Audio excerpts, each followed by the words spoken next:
relations is all about the relationships that an organization has with important groups, be they customers, government, shareholders. There are many different groups. The organization has to have relationships.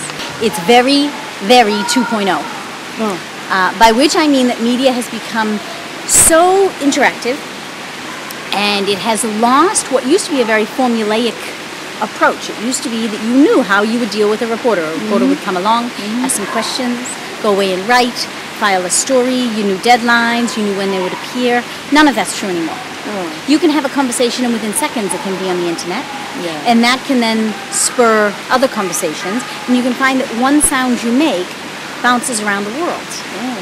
So you have to be very careful about what you say and how you say it. And frankly, in a 2.0 world, your audiences don't tolerate a lot of formality anymore. So you have to manage to get across an organization's messages, but you've got to do it in a conversational way. You've got to be really sincere, and you've got to be ready for a lot of back and forth.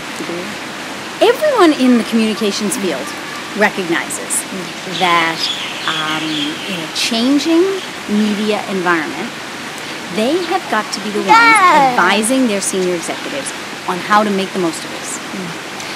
There's plenty of position grabbing between PR people and marketers over who, for example, owns that 2.0 space. Who's responsible for ensuring that the organization is engaged in blogs, is watching what's being said about them. PR people have a unique opportunity to be the leaders in this, because what's happening on the internet is just an extension of what we've always known in the media world, in the traditional media world. So really, I think the challenge is just for PR people to get really savvy and to really be paying attention to what's happening in media 2.0, and to then step up and say to the senior management of their companies, I can help you navigate this. So the challenge for communicators is to work well within it. For organizations, this is scary territory. They have less control. Maybe they have no control. The message can take on a life of its own. On the other hand, it challenges us as professionals to get better at what we do. I always loved to write, and I really wanted to major in English, but I came from a very practical working class family in the US where that was not even considered, and I was pretty much told that I should study management.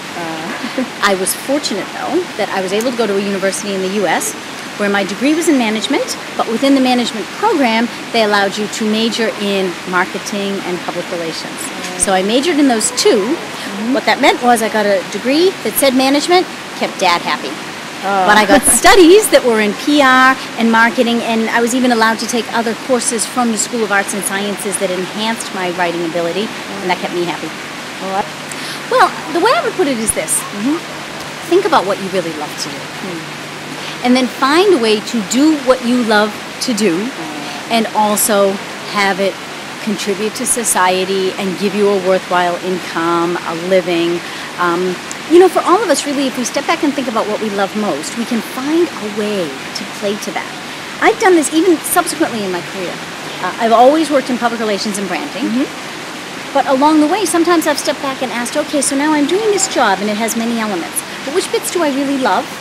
And could I move to the next stage where I do more of what I love and less of what I don't love? So when I worked in a public relations agency, for example, I had to do a lot of budgeting, especially as you rise up through the ranks. I'm not much good at budgeting. So eventually, I came to the conclusion that I'd much rather focus on coaching people as spokespeople and coaching people on their media announcements, which I love, and get someone else to do the budgeting. Don't see it as something final when you leave college. Leaving university is just one step. I think the important thing is to keep doing what you love and what you're good at, and then the rest will just come to you. Because people will read you as so genuine because you're really playing from your own strength. They'll want to use those strengths that you're offering. If you've paid attention to how you hone those skills as well, then it will define itself. It really will. IPRS is the networking hub for communicators.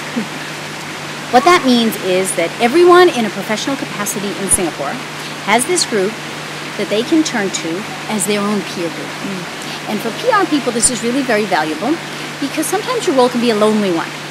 And if I want to improve my writing or my knowledge of the internet, or if I don't know much about event planning, but I now need to plan an event, I can turn to my circle within the IPRS and tap my colleagues and friends.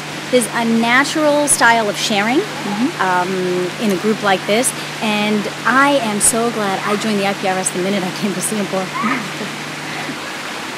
For CNM, the Advisory Council is really the eyes and ears of the industry. So we are sharing with the folks at CNM what we're hearing, what we're seeing, what we're touching and feeling in the business all the time. And I think that's really helpful because we know how the rubber is hitting the road.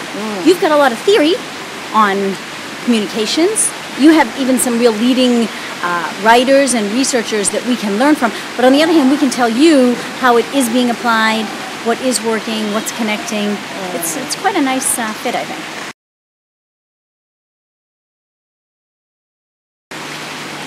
Congratulations, CNM, on 10 fabulous years. I look forward to 10 more, and 10 more, and 10 more.